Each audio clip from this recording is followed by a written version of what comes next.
Je m'appelle Guy Breton, on m'appelle plus souvent Petit Max, c'était le nom de mon papa. J'étais pas vigneron, et donc j'ai attaqué à faire du vin avec Marcel Lapierre, Jules Chauvet, début 80, et j'ai pris les vignes de mon grand-père en 87, par passion plus que les vins nature. Donc, c'est les vins nature qui m'ont réconcilié avec le gamay. Et le vin en général. Je travaille uniquement du gamay. Les vignes du grand-père, il y avait des Morgons et des Beaujolais villages. Et j'ai récupéré des Régniers après, de mon grand-père. Et puis maintenant, je fais des achats de raisins sur Côte-de-Brouilly et Chiraud. Et fleuri cette année. Chauvet était négociant. Il avait 10 hectares de vignes quand même, plus il avait un négoce qu'il achetait il achetait du vin tout fait. Ils n'achetaient pas les raisins à l'époque, ils achetaient le vin. Mais c'est lui qui donnait des conseils aux vignerons pour acheter le vin, puis il achetait toujours les très bonnes cuvées. Et au bout d'un moment, il s'est dit pourquoi mettre tous ces intrants quand il y a eu le soufre. En fait, le soufre, il est venu, eux au début, ils n'en mettaient pas, ils n'ont rien inventé. Mais il n'a pas voulu rentrer dans ce jeu d'élevure et il a continué à labourer. Et après, il a travaillé avec un prix Nobel allemand pour justement faire parce que sans soufre, c'est compliqué au départ. Donc, pour comprendre tout ça, ils ont fait. Ouais, ils ont massacré du vin aussi pour nous, quoi, pour nous faire plaisir. Mais c'était. Je sais pas comment dire, parce qu'on était tellement petits devant ces gens que. C'était.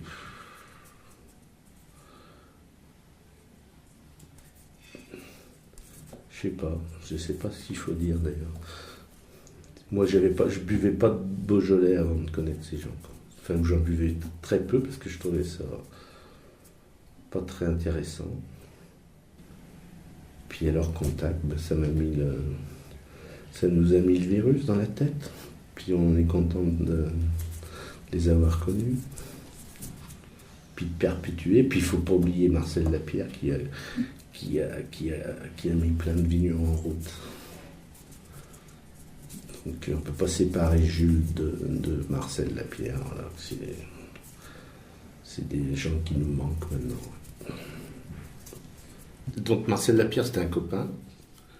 Et c'est lui qui m'a fait connaître Marcel Chauvet, Jules Chauvet, dans les débuts 80. Lapierre attaquait à faire des vins nature en 78. Donc il a attaqué par une cuvée, puis à partir de 82, il a tout fait, sans soufre. Et c'est là que j'ai commencé à m'intéresser vraiment à faire du vin. Donc j'ai été 3 ans vinifié avec lui pour rire. Puis après, il m'a donné un pressoir des cuves et il m'a dit il faut prendre les vignes de ton grand-père. C'est un peu Marcel Lapierre qui m'a poussé. Et Jules Chauvet, donc, est mort en 89, donc on l'a pas vu assez longtemps, quoi. On avait des discussions avec Jules Chauvet, on était tout petits devant lui, quoi. Il travaillait avec un prix Nobel allemand, donc c'était un peu complexe au départ, mais après c'était simple. C'était tellement quelqu'un de. Compare Jules Chauvet à Pierre Auvergnat dans le Jura, quoi.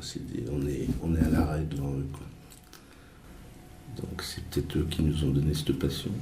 En fait, c'est surtout les levures qui étaient. Parce qu'ils mettaient tous des levures chimiques, donc tous les vins étaient un peu standards, quoi. Il n'y avait plus de typicité entre un Morgon, un Julien, un Fleury. Ils mettaient tous la même levure, donc ça fait des vins standards. Il n'y avait encore pas trop de thermofinification dans les années de 60 à 80. Ils faisaient des vins un petit peu conventionnels. Donc il y a des gens qui travaillaient bien, qui mettaient peu de soufre, mais ils mettaient tous des levures, quoi. Donc Jules Chauvet, il a dit qu'il faut labourer pour avoir des levures indigènes, et puis pour retrouver cette typicité, quoi, des vins, quoi. Et puis pas mettre de soufre, donc c'était plus compliqué ça. On a fait pas mal de piqûres lactiques au départ, mais maintenant on travaille au microscope quand même, on fait rien au hasard quand même. Mais c'est vrai qu'au début, la pierre a fait pas mal de cuves pour nous, il s'est sacrifié, quoi. Il y a beaucoup de vin qui est parti au caniveau. Maintenant, les gens nature, ils mettent du vin, des fois c'est du vinaigre, mais ils disent que c'est la nature. Je suis pas trop d'accord avec ça. On buvait pas mal, donc on avait plus mal à la tête, les vins étaient bien plus digestes, donc c'est peut-être un peu aussi ça qui nous a fait.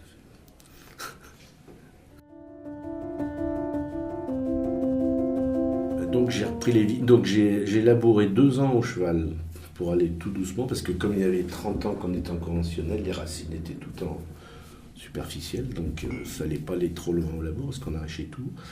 Donc j'ai fait 2 ans au cheval, et puis maintenant je fais tout au tracteur. Par contre, au microscope, il a fallu au moins 4 ou 5 ans pour trouver d'autres familles. Parce qu'on avait quand même une famille de levures, mais il y avait peu de familles. Alors qu'au bout de 5-6 ans, on a plein on n'a pas plus de levure, mais beaucoup de variétés, quoi. Donc, comme on ne met pas de levure, même au départ, moi j'ai jamais travaillé avec des levures, mais c'était plus compliqué, hein. Les vins se terminaient au mois de mai. Maintenant, ça va. J'ai des levures qui vont presque trop vite. Donc, on les refroidit pour les calmer, quoi. Mais il faut, oui, au moins 5-6 ans pour que le terrain soit complètement. Toutes les herbicides, il faut au moins 5 ans. Mais justement, le fait de travailler avec des levures indigènes, des vignes qui sont à 500 mètres à vol d'oiseau, on a des goûts complètement différents, quoi. Ce que je parlais tout à l'heure, c'est pas les gens qui mettent la même levure dans tous leurs crus, c'est tout pareil. Là, à 500 mètres à vol d'oiseau, on change complètement de. C'est ça qui est intéressant. Moi, on goûte tous mes vins, il n'y en a pas un qui goûte pareil, quoi. Alors le pourquoi, tout dépend s'il y a des. Moi, on a beaucoup sur le Mémorgon, j'ai beaucoup de schiste et de matière en décomposition et des sables. Sur les Régniers, on est sur des silex, des machins un peu. Surtout des cailloux très précoces. Côte de Brouilly, on est sur des pierres bleues. Là, en fait, ça change d'une vigne à l'autre, ça change complètement, quoi. Donc, c'est qui est intéressant, quoi. Ça donne tellement de. Puis on veut vraiment faire des vins de terroir et de millésime aussi, parce que les thermos, ils font ça pour faire tous les ans les mêmes vins, quoi. C'est pas intéressant. Donc, j'aime les petits millésimes. Je préfère même les petits millésimes que les gros sur le Gamay. Je préfère un 2016 qu'un 2015 qui fait. Le Gamay trop riche, c'est moins intéressant pour moi.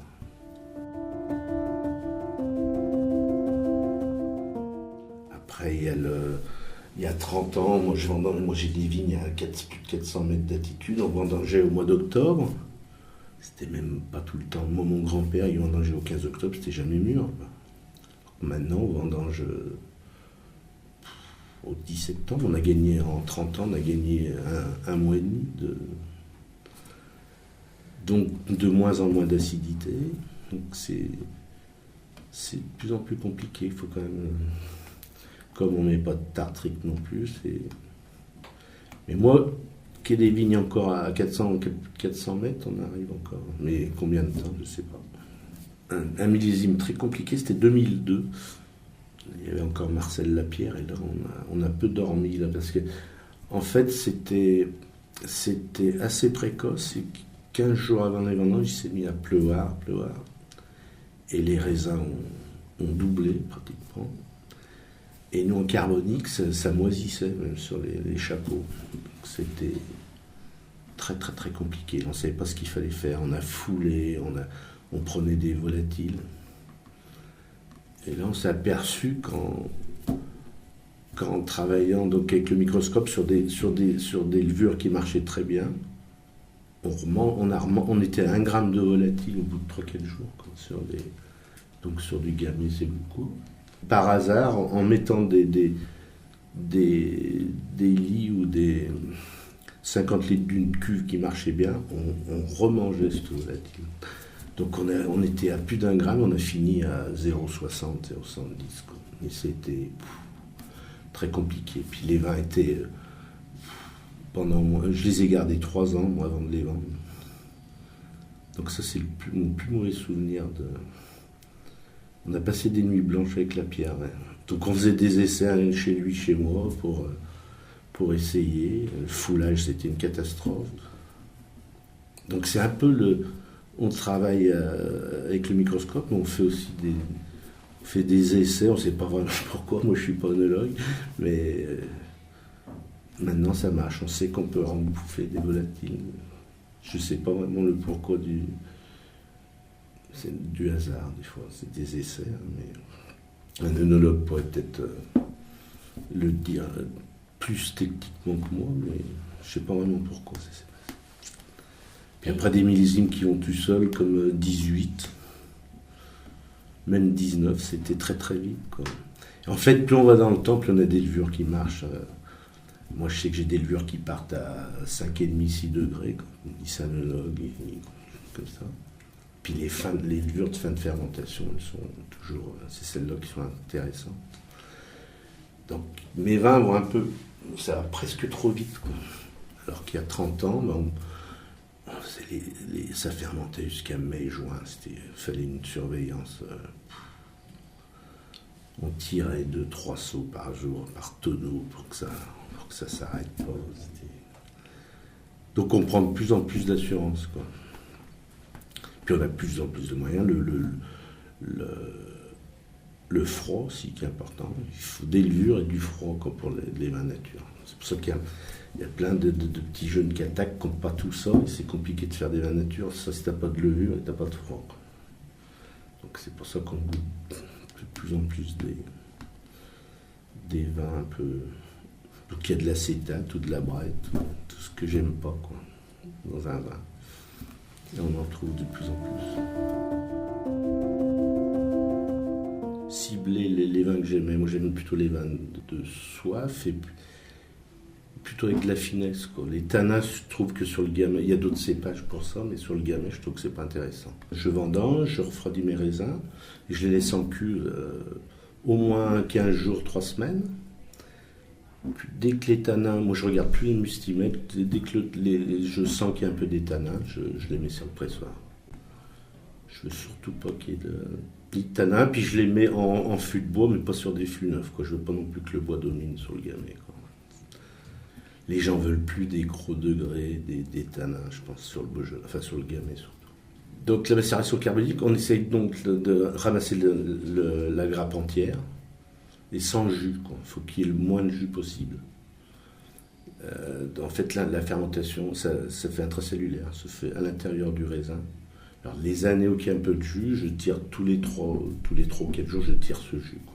On essaye d'avoir le moins de jus possible. Alors, c'est plus souvent des bicarboniques que des vrais carbos. Mais sur des années que c'est qu'il y a des tout petits raisins qui se tiennent bien, c'est des vrais carbos. C'est souvent... Nous, on a quand même des vieilles vignes, donc on a souvent ce cas.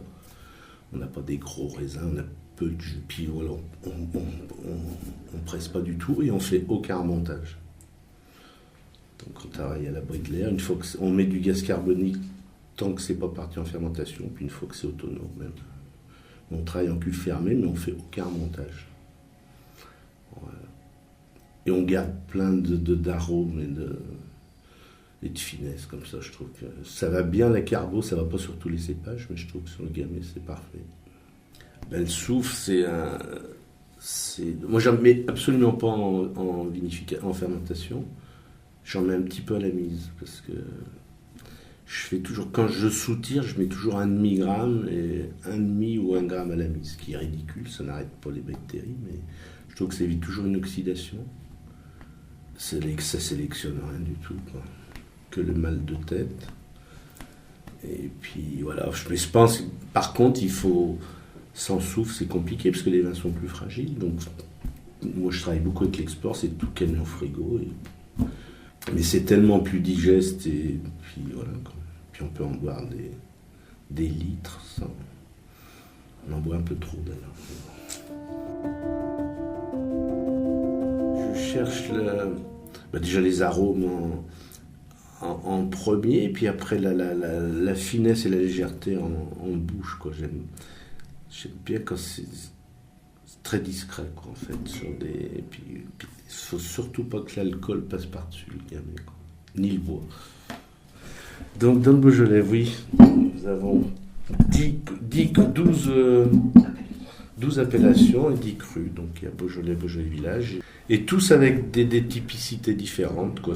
Donc on va du plus léger, je pense, Régnier, Chiroux, sur des vins un peu féminins, au Moulin à Vent, Chéna, Julienot, qui sont plus presque sur des côtés Bourgogne, un peu sur les moulins. On est presque sur des petits pinots. Ouais. Puis au milieu, il y a Morgon, que j'adore, et puis j'aime bien Chiroux aussi, qui est très féminin. Fleuri, on verra. J'en ai fait j'ai acheté des beaux raisins cette année, donc je pense que ça va faire un joli truc. En fait, les Beaujolais, ils sont pas très loin de mes Morgons. Donc j'ai Essable chez moi, et sur des granites, sur des achats que j'ai sur Quincy. Donc après, je mélange le tout, mais en fait, j'ai à peu près un tiers de mes vignes et 2 tiers d'achats sur les Beaujolais. J'achète que des raisins bio qui sont faits dans la tradition, quoi. Mais voilà, les Beaujolais à 11, je trouve que c'est très bien. Avec un bel équilibre, ça suffit. Donc Chiroux, c'est que de l'achat, donc des raisins bio qui sont à 450 mètres aussi. Je choisis toujours en haut sur des vignes qui ont 65 ans, 70 ans de moyenne. Et on fait encore des rendements sur 17, on a fait 35 à 40 hectos. C'est souvent très floral le Chiroux. Et on n'est pas très loin de mes Morgons en fait non plus. On est complètement sur un autre versant et c'est pas le même terroir, mais on est à vol d'oiseau, on n'est pas loin. Donc je vendange mes Morgons vieilles vignes et les Chiroux en même temps. C'est vraiment le terroir qui parle, là. Des terrains qui... Ce qui est intéressant, c'est ils ont fait des cartes de tous les terrains là, sur le Beaujolais. Il faudra que je vous donne des... c'est bien fait. Hein. Et là, on voit tous les types de terrains, sur tous les climats, c'est super. Donc c'est pour ça que moi, j'achète des raisins pour me permettre de... Moi, je fais jamais des gros rendements dans mes vignes, de toute façon. Donc, quand j'ai fait 25 hectos ou 20 hectos, je suis content. J'ai que des vieilles vignes, donc l'achat de raisins me permet de je peux pas me permettre maintenant de faire la moitié de ma récolte, quoi. Donc c'est la solution qui est l'achat de raisins, parce que les gens qui n'ont rien d'autre à côté, c'est compliqué. Hein. Si tu grêles sur Fleury, ils ont grêlé 3 ans de suite. Hein. Jean-Louis Dutrève, il a fait 3 ans, 11 ans, je sais pas, 10 hectares, voire moins. Donc il faut vivre, hein. C'est compliqué. Si c'est un jeune qui attaque, c'est mort. Jean-Louis était assis. Faut être solide. Hein. Tu vois de la glace dans tes vignes, puis que c'est tout, il n'y a plus rien, c'est triste. Tout. Donc Morgon 18.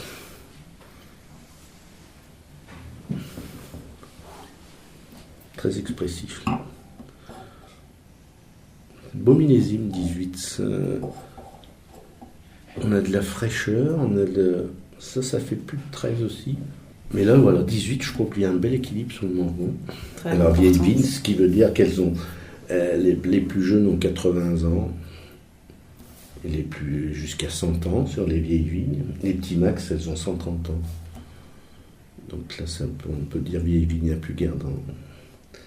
Les gens les replantent pour pouvoir refaire ça donne pas assez, quoi. Mais ouais, je trouve que c'est un beau cépage quand c'est comme ça. Le gamay. Et là, si on est sur le Climollet charme, sur les morgons, là, je trouve que c'est ce qu'il y a de plus en finesse, le Climollet charme. Alors, très sableux, c'est ça. Mais ça donne de la rondeur là, sur les morgons là, qu'on n'a pas sur les granites.